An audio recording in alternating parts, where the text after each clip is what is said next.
Donc nous sommes avec Laurent Sozo. Laurent Sozo, bonjour. Vous êtes du club Lotus France.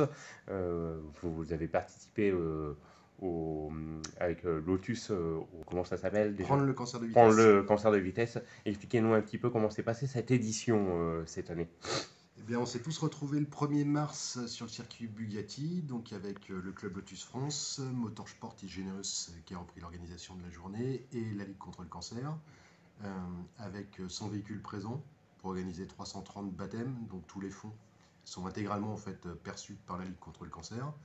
Et en parallèle de ça, on avait organisé une collecte de dons qui nous a permis de récolter avec Motorsport et Generous un peu plus de 15 000 euros, qui nous a permis d'acheter un bateau adapté pour les personnes à mobilité réduite qu'on a offert au club nautique du Val-de-Sarthe.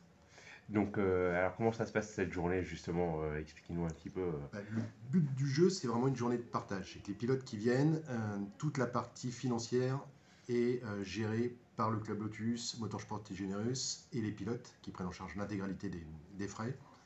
On a la chance d'avoir encore une fois le partenariat de la CO qui est vraiment précieux puisque ça nous permet en fait d'avoir des conditions vraiment avantageuses.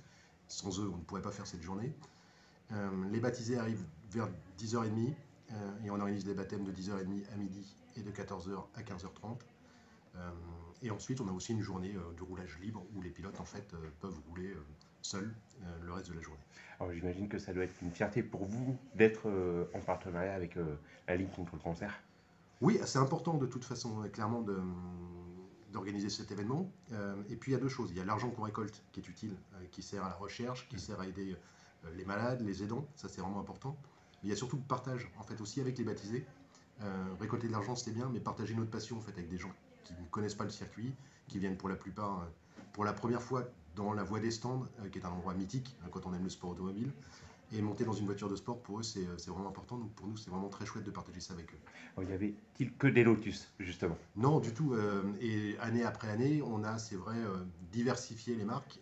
On a toujours en fait une part importante de Lotus, mais on a aussi beaucoup d'Alpine. Cette année, on avait le club McLaren Only qui une nouvelle fois était avec nous. Quelques belles Mercedes AMG GTR. On avait vraiment un très très beau plateau cette année pour les baptiser.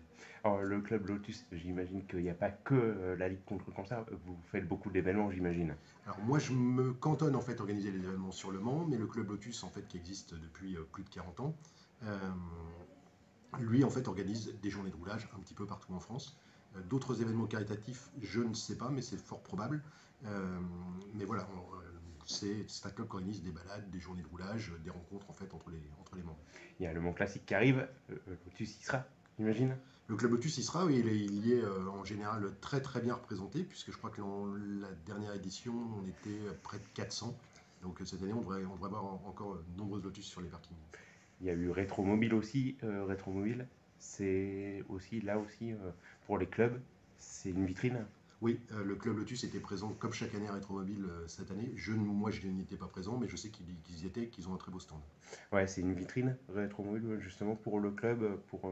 Oui, alors c'est important, même si on n'est pas à la recherche absolue en fait de membres, mais c'est important de montrer ce que l'on fait, qu'on existe, et puis de permettre aux membres de se rencontrer en fait lors de ces événements. Combien de membres justement? Alors j'ai pas les derniers chiffres, mais on est entre 1400 et 1600 membres. Hmm.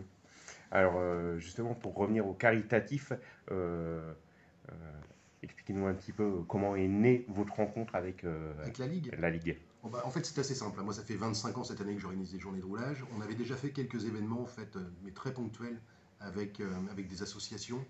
On avait fait ça avec les Papillons de Charcot il y a quelques années, avec les enfants de la fondation Honoré Carlissimo également.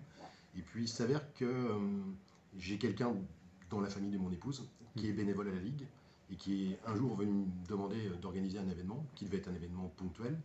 C'était il y a 12 ans. Et de cet événement ponctuel, finalement, on a fait une rencontre annuelle et on a déjà prévu de se donner rendez-vous en 2026. Eh ben, Laurent Sozo, merci beaucoup. Qu'est-ce qu'on peut souhaiter pour l'avenir alors du coup? Eh bien, qu'on continue à emmener des baptisés, qu'on rencontre des gens, et puis si on peut être utile en se faisant plaisir, on aurait tort de s'en priver. Merci à vous. Merci.